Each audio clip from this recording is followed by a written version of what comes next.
We're up to 167 pounds. We've got 4 weight classes to go. And Dale, your analysis of what we've seen so far in terms of style. Well, I think we've seen a lot of legs that I think when you get up this far, a lot of people use them because when they get ahead, it gives them an opportunity to kind of ride the lead out. It's been a little tentative. You see, you get to the finals, you get a lot of that tentative wrestling, although I would say I was a little disappointed in Cardy's match, but I got to give Kurlander a lot of credit for causing that. He did a nice job. Fans were not happy at the finale of that match. Apparently thinking they'd see something more sensational from the now 3-time state champion.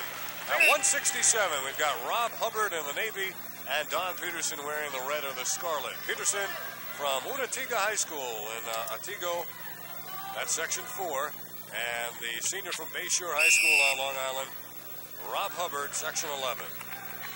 Peterson was third in 82 here, so again, he's not his first time downtown. He's got a twin brother in the competition as well. Find a lot of brother acts in wrestling. They kind of recruit each other, and you'll find it happens throughout New York State in wrestling. You don't need a gym. You just need your bedroom. That's right. You roll up and down. They say over at Leo Johnson's house in Baldwinsville, they roll up and down the stairs and through the living room and into the dining room.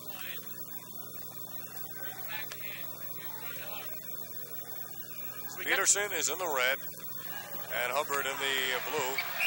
They spill out of bounds right in front of us. No score so far. Minute 14 to go, first period. Got a little timeout here because of a little problem with Peterson's nose. I think it's bleeding. It doesn't count on the injury time. Nosebleeds are quite commonplace, so they'll give him a chance to get that cleared up. What's a little blood? I know it. You get used to it. You have a nosebleed for 3 months if you're a wrestler. Never seems to go away. While we have this opportunity, we'll tell you how the rest of this section, this class at 167 pounds, ended up. Third place went to Mike Seckler. Fourth place to Steve Saltzman. Fifth to Junior Garcia. And sixth to Paul Bailey. This event has become a fixture here in Syracuse at the Onondaga County War Memorial. We've seen it now for 10 consecutive years. And right now we're in a little bit of a delay as they are attending to wrestler Don Peterson, who is from Section 4 from Unatiga High School. Little high school, good wrestling. They've got a lot of people. The names, you kind of get familiar when you come to these states. You hear some of those names like Port Jervis, place Peru.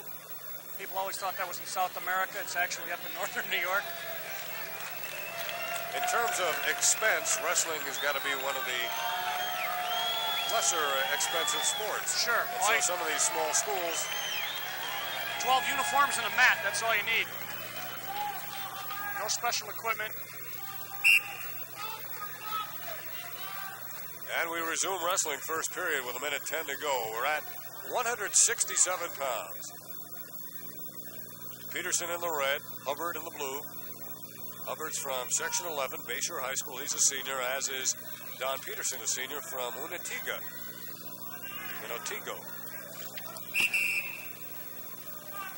Section 11 from Long Island, the Suffolk County version, as opposed to Nassau County. Nassau County is Section 8.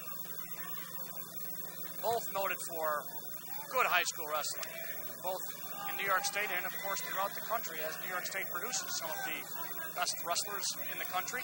Unfortunately, most of them end up out in the Midwest. They go out of bounds in front of us. No score, 36 seconds left. There is a greater appreciation of collegiate wrestling in the Midwest, certainly than the East, although the East over the years, and Syracuse in particular, has had some very fine teams and individuals and national champions. Very representative. You talk about Lehigh and Navy and Syracuse, of course, and other teams, but as you say, it's religion out in the Midwest. Oklahoma, Oklahoma State, Iowa, Iowa State, Nebraska. And speaking of Lehigh, the U.S. team against the Russian team on March the 22nd. Peterson is on the right. We're scoreless here in the first period. Hubbard's a 12th grader, undefeated this year. 27-0, 65-3 overall record. And neither one too bashful. They go right at each other. End of one, no score.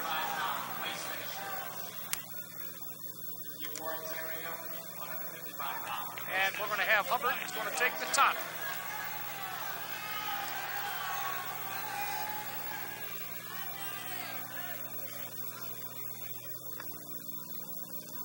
checking that nose again for Don Peterson. It's still there. Yeah. By golly, son, you're right. It's right there where it was before. Peterson, of course, Section 4. Now, see legs again. We're seeing more and more of that in these finals. Hubbard on top. Who's in control, Dale? Right now, I'd have to say that there really hasn't been much of anything given up or taken away. Obviously, in terms of points, but we get a stalemate, which indicates right there they're pretty close. This should be a pretty good match. You notice when they're using legs, Dave, that's more in amateur high school wrestling because of the fact that when you get into international rules, they keep the action going and you can't ride like that. So you'll find legs much more often in high school wrestling. You see them right there, thrown by Hubbard, than you do in college wrestling. And we've seen a lot of them here in the final. Just about everybody has some kind of leg hold in the repertoire. You mentioned riding. Of course, in collegiate wrestling, there is riding time awarded. Right. And that's, again, that's unique to that particular sport. It used to be in high school a long time ago. They took it out. And we're getting another stalemate. Essentially, for a wrestler at this age who aspires to the Olympics, he's got to really learn three different styles: the high school style, then the collegiate style, and then the international style, be it freestyle or Greco-Roman. As I look down the biographies, most of these kids, David, are ESG, Empire State Games participants, and that's a good place to get international experience in terms of the rules. And we see a lot of these. Cardi, for example, Empire State Games. A lot of the other people, Empire State Games participants, where you get both the freestyle, the Greco-Roman, and that gives the high school kid the opportunity to experience those international styles.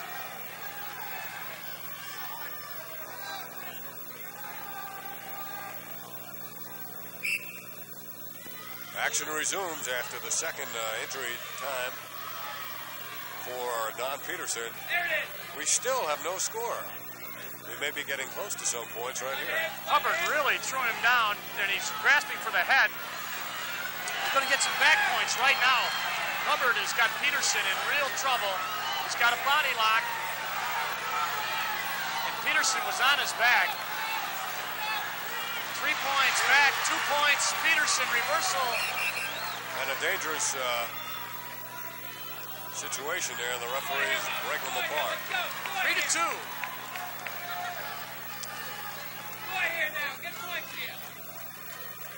Once again, they'll attend to the nose of Don Peterson. Now that does not count on injury time. You see, the referee just noticed that it was the nose and not the mouth.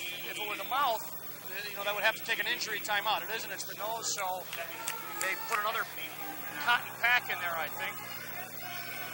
Yeah, he's got a cotton pack in there, Peterson. Now that can become, in the later periods, that cotton can really cut down on your ability to breathe. Slight impairment. Yes. Were you implying the nose is more important than the mouth? Oh, Peterson just lost that. Just kind of gave that up. Hubbard just stalked right out of there. 4-2 now. Hubbard down by 2. Hubbard reaching in for the leg again. Hubbard, good upper body strength. They're going to try it right there. I was just going to say, we're going to get a warning for stalling on Hubbard.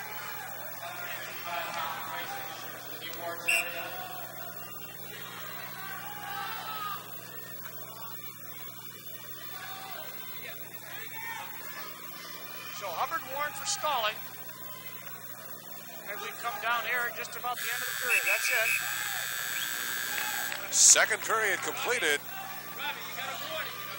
And Hubbard with a lead of 4-2. They waste no time getting set for period number 3, the decisive period. We've had one overtime situation so far tonight. Hubbard up quickly. Peterson tried to control the notch and elevate him, but he gave up an escape. 5-2. Now he's in a bit of trouble. Hubbard looks to be the stronger of the two. Yes, he does. Go low, Robbie, go low. Now they're on their feet. But of course, you can get a good headlock, hip throw. We're going to get they butted heads. And now it's Hubbard who's injured. Yeah, now they're going to have to take injury time for this.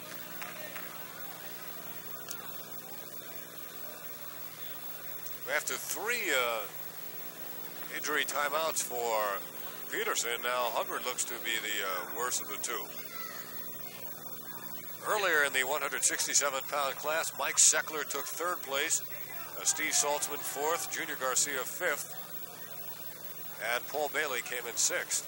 Hubbard, to get to the final round, got a bye in the first round, then defeated Mike Relier, Mike Seckler, whereas Peterson took on Paul Bailey, Mal Levine, Steve Saltzman, and here he is up against Hubbard. It's Section 11, represented by Rob Hubbard on the bottom against Section 4's scarlet-clad Don Peterson. Peterson from Unatiga, Hubbard from Bayshore. Boy, they both went head-to-head before. Now, a double hook there by Peterson. You're going to try to throw him and get some quick points, and the referees stop it as they head for our camera. You got a great look at it from our low boy camera.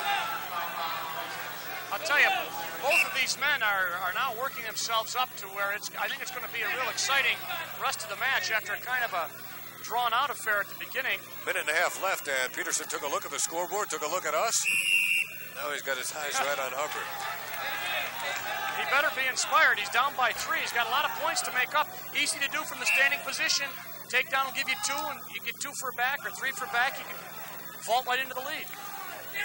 Almost an ankle pick there by Hubbard. Hubbard's coach is yelling, go low, go low. Yes, because the upper body strength, Peterson's trying to upper muscle him. There he is. He's going to try to get that double hook and lock the hands to the side and make that 5-point move.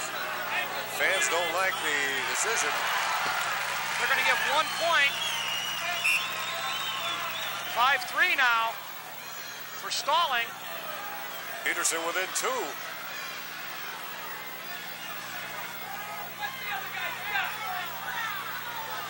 Hubbard's given up 1 point for stalling. Next one will be 1, then 2, and then he'd be disqualified. 45 seconds to go. Peterson trailing Hubbard. They spill out of bounds again. The fans want another stalling point. It becomes important. There's a lot of time left, although I don't think that Hubbard was really intentionally stalling. He just technically met the requirements. He backed away, kept backing away. He's doing it now. He better watch himself. Now he's being more aggressive. Good counter. Both men getting a little sloppy. They stop him with 26. This will bring the fans out. Fans like this kind of match. Still Hubbard in blue, leading by 2. We're down to nearly 20 seconds, and we're there now. This could be decided in the last couple seconds with a body throw. Either way. Hubbard shoves him out of bounds. 11 seconds to go. Perhaps time for just one more attempt by Peterson. What it'll be? He's going to, if he's to form, he's going to try to lock him up and get a hip throw in. He's not doing anything. He's down to 3 seconds. No, he didn't do anything. He didn't do anything. I guess he figured he couldn't get that underhook and throw him, so he... So Ron Hubbard wins the New York State Championship at 167 pounds, decisioning Don Peterson. And all the makings of a real brawl. There he is. A happy Rob Hubbard out of Bayshore High School, undefeated this year. And as he comes off the mat, he urges on the teammate of his, Dan Mayo from Sachem.